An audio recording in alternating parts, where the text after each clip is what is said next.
Assalamualaikum warahmatullahi wabarakatuh.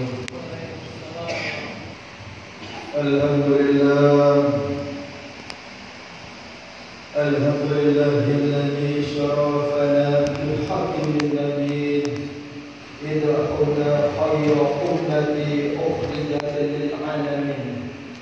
Asyhadu an la ilaha illallah wahdahu la syarika lah, lahul mulku haqqul mubin.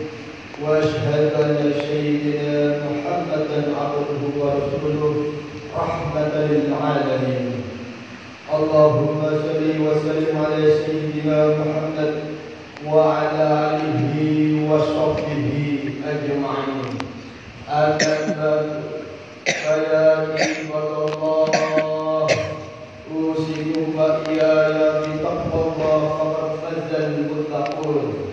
Qala Allah ta'ala, ya ayyuhalladzina amanu taqullaha haqqa tuqatih wa la tamutunna illa wa antum muslimun. Jamaah Jumat yang dimuliakan Allah Subhanahu wa taala, marilah kita panjatkan puji syukur kehadirat Allah Subhanahu wa taala dalam pujian yang benar-benar keluar dari kesadaran jiwa kita akan karunia Allah Subhanahu wa taala yang tiada batas nikmatnya, yang tiada terhitung, terutama nikmat iman Islam, nikmat yang tidak bisa ditukar dengan materi apapun di dunia ini. Salawat dan taslim kita persembahkan kepada junjungan kita Nabi besar Nabi Muhammad sallallahu alaihi wasallam serta para sahabat, keluarga, ahli waris sekalian. Jamaah Jumat yang dimuliakan Allah Subhanahu wa taala, di semua keadaan kita diminta untuk bertakwa dan meningkatkan ibadah kepada Allah Subhanahu wa taala dengan berusaha menahan diri dari maksiat dan dosa dan berusaha menjalankan perintah-perintah Allah Subhanahu wa taala. Hadirin jamaah salat Jumat yang dirahmati Allah, menjaga anugerah berupa kemerdekaan merupakan bentuk sikap yang nyata dari rasa syukur kepada Allah Subhanahu wa taala. Sebab kita menyadari bahwa penindasan terhadap hak martabat manusia sebagaimana yang terjadi di masa penjajahan adalah bentuk kezaliman yang sangat keras, dilarang oleh Allah Subhanahu wa taala dan agama Islam. Jamaah Jumat yang dimuliakan Allah Subhanahu wa taala, tepat tanggal 17 Agustus 1945 adalah hari bersejarah bagi bangsa Indonesia yang semangatnya selaras dengan misi risalah kenabian, yaitu membebaskan manusia dari kezaliman dan menghadirkan keadilan. Allah Subhanahu wa taala berfirman dalam surat Al-Hadid ayat 25, laqad arsalna rasulana nabiyyan wa anzalna ma'ahum bil bayyinat kitabam wal mizan liqaumin nasi bil qist. Sungguh kami telah mengutus rasul-rasul kami dengan bukti-bukti yang sangat nyata, dan kami turunkan bersama kitab keadilan agar manusia dapat berlaku adil. Masyaallah muslimin, jamaah Jumat yang dimuliakan Allah Subhanahu wa taala, umat Islam dan bangsa Indonesia secara umum telah bersepakat untuk tidak memberi tempat kepada segala bentuk penjajahan yang kewenang-wenangnya dan tidak ada keadilannya.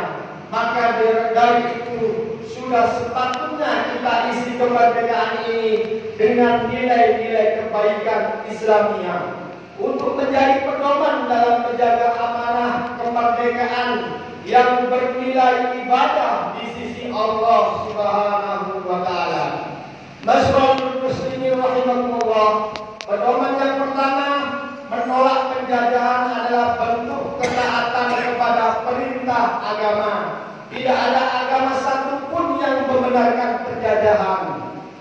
orang-orang yang buta agama atau minim nilai moralitas, yang tega menzalimi sesama manusia melalui praktik penjajahan dalam ajaran Islam.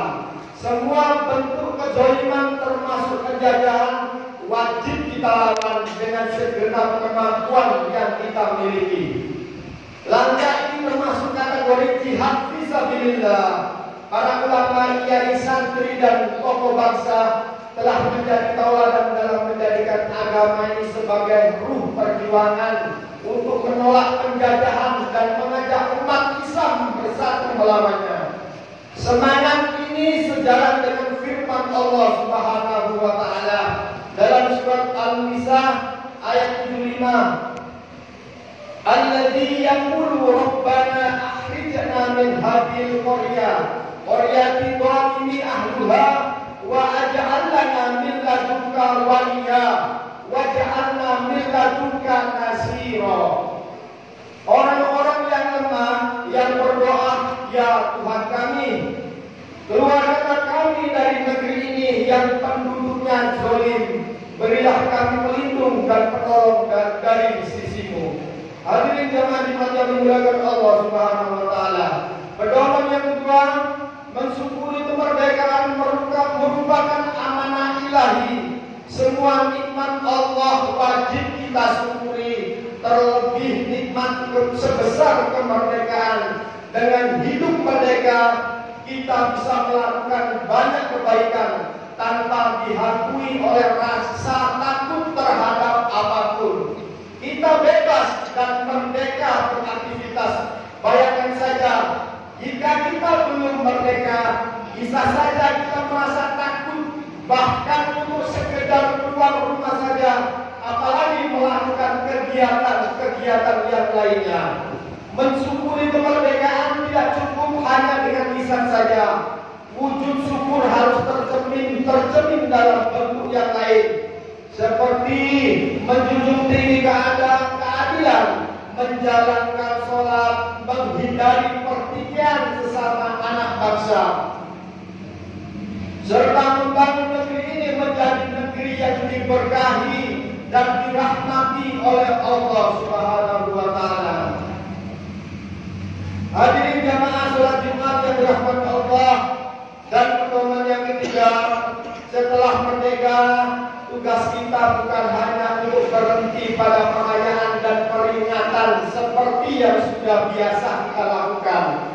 Lebih dari itu, kita harus berpartisipasi dalam melanjutkan perjuangan dengan menumbuhkan kebaikan-kebaikan di berbagai bidang. Semisalnya pendidikan, ekonomi, penegakan hukum yang adil, dan persatuan nasional. Pedoman ini sesuai dengan sabda Nabi Rasulullah Shallallahu Alaihi Wasallam. Sebaik-baiknya manusia adalah yang paling bermanfaat bagi manusia yang lainnya. Hadis riwayat Ahmad.